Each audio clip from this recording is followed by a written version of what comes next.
Hey everyone, this is Nate doing another peakbagging adventure. Today we're getting revenge, fingers crossed anyway, on Sierra Negra. We were here back in, I guess it was late November, and we were actually on the southwest side of the mountain where there's a lot of private land and some trip reports.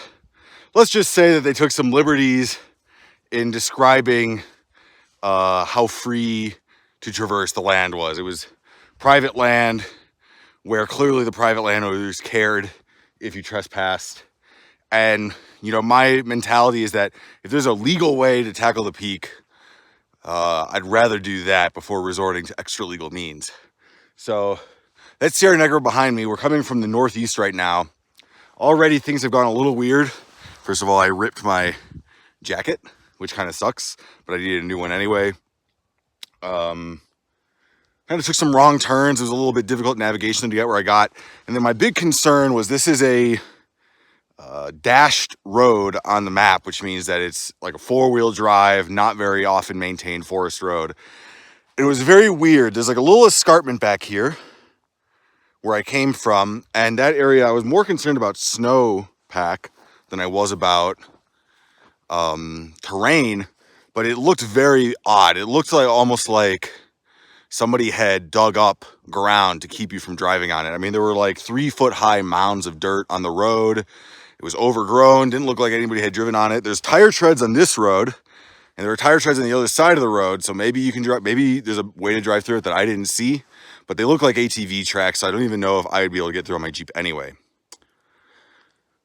I'm gonna turn the camera around real quick and show you something. Basically, I'm contemplating my route here. So my route that I planned was to go around here and kind of come up this slope. It looked on the map to be pretty doable.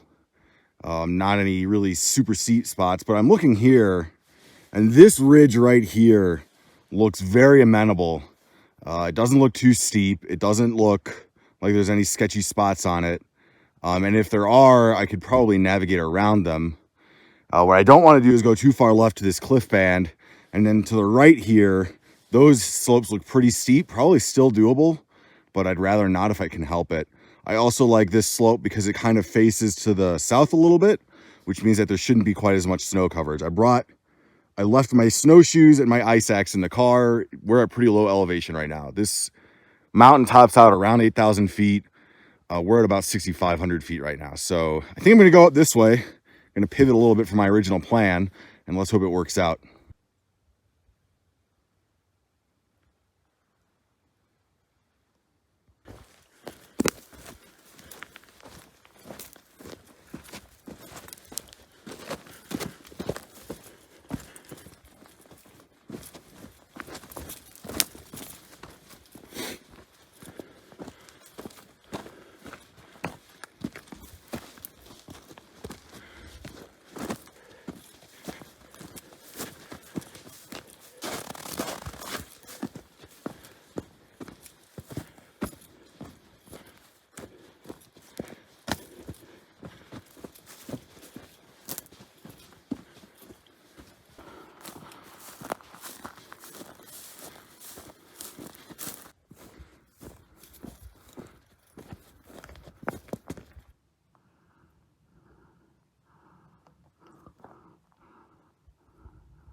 It's been a pretty good hike so far. Say it's been like class 1 plus. Put my hand on a rock a couple times for some stability, but nothing I'd really call quite class 2, definitely no class 3. And just as we get closer to the slope, unless there's something hidden that I can't see, I really don't think we're gonna hit any class 3. So I think it's gonna be a pretty cool class 1 plus walk up. Beautiful view behind me. I guess this would be, let's see, we're east of the Chama River, so this is sort of like the Badlands between the Chama River Valley and the Rio Grande River Valley. Beautiful area, seldom visited. The one thing I'll say is when I got up here, from where you saw me say, I think I'm gonna go this way. And from that angle, it looked like it was basically a straight shot on flat land. It actually undulates quite a bit. So there's a little bit extra work, more than I was anticipating, But honestly, it looks like we're already halfway up the mountain from the low point. So I'm feeling pretty good. It's a beautiful day, relatively warm compared to the weather we've been getting. I think the high today around this area is about 38 or 40, which has been below freezing the last week or so. So it's really nice to get the relatively warm weather, bluebird skies, no wind. Really grateful for that. We sit here and take a rest for a little bit and then finish the final push up to Sierra Negra, or at least up to the plateau. Okay, so what we're gonna do, I think we're gonna go around this way and up. Looks pretty doable. Probably about 3/4 of the way up the mountain, or at least up the steep part. Took an unfortunate spill. This snow covered, wasn't wearing my micro spikes. I should have. I've got them on now, but took a spill, slipped on the snow, and then my trekking pole slipped out from under me and my knee ran right into one of these rocks. Just hit it straight on. It's kind of like that funny bone effect, right? You think about it, like your elbow, you hit that the wrong way and it just hurts. And that's the same way, like my knee hit that rock and it was just intense pain for a good like 3 minutes. So I've been sitting here for a little bit. I think it's, it feels pretty good right now. I think I'm going to keep going up, but there is a slim chance that I might have to turn around if it hurts. I don't think it was any kind of serious injury, just I think hit it just the wrong way and just hurt like hell. I mean, that was not fun. All right, I'm gonna keep heading up. It's about 9:30 right now. My goal, which I'll explain later, my goal is to be back into Santa Fe by 2, which means I need to be back to the car by about 1. So my goal is to be at the peak by 10:30 would be ideal, but 11 at the latest. A little bit high. I think I've done a little bit too much work to turn around for a non-injury related reason, so I'm probably going up no matter what, but that's the story. All right, I'm gonna test the knee out and head up if it feels good.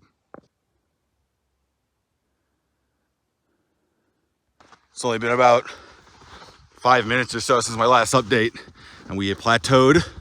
Glad I kept going. We are headed up to the actual peak proper. Looks like a pretty easy straight shot. Super excited. It's gonna be a cool peak.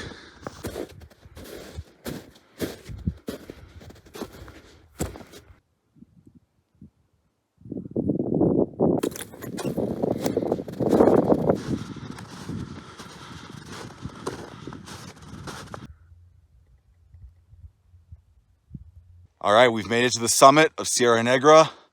Just a beautiful summit. It is not a very high peak, only about 8,042 feet, I wanna say.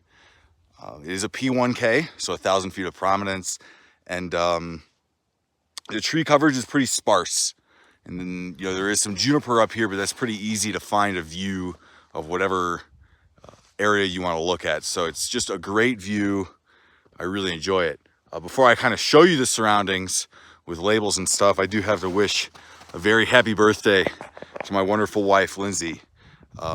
Today, that I'm actually doing the hike is her birthday, and I'm very grateful that I have someone like her who loves me, takes care of me, my son, my future daughter, and even is nice enough to let me do hikes like this, especially on a day like her birthday. We're gonna celebrate tonight with carrot cake and homemade pasta and Italian food. So wish me luck that I don't screw that up. And so I'm gonna give her a present real quick. Happy birthday to you. Happy birthday to you. Happy birthday, dear Lindsay. Happy birthday to you. And many more. Happy birthday.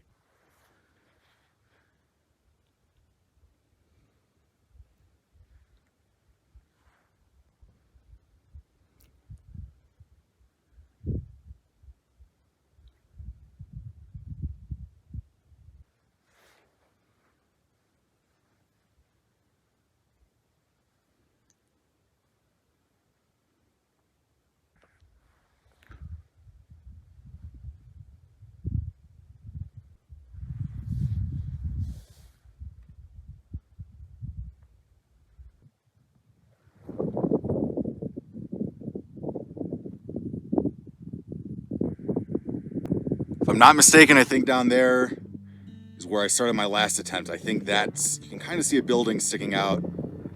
That's, I think, the ranch where everything was closed, and it is not a viable access point unless you want to trespass, which I don't recommend. All right, it's exactly 11 o'clock. I think our time on the mountain is done. Can't imagine it'll take us more than 2 hours to get back, especially now that we know the way. I think it was only 2 hours and 15 minutes up. Got about a 8 o'clock start, 7:45 start, and I was up at the summit by before 10:15. So unless I see something cool, I think that'll be it for me. Thanks for joining me for this really cool P1K. Very remote area. I can't imagine that more than a few people have been here in the last several years. So thanks for joining me. Bye.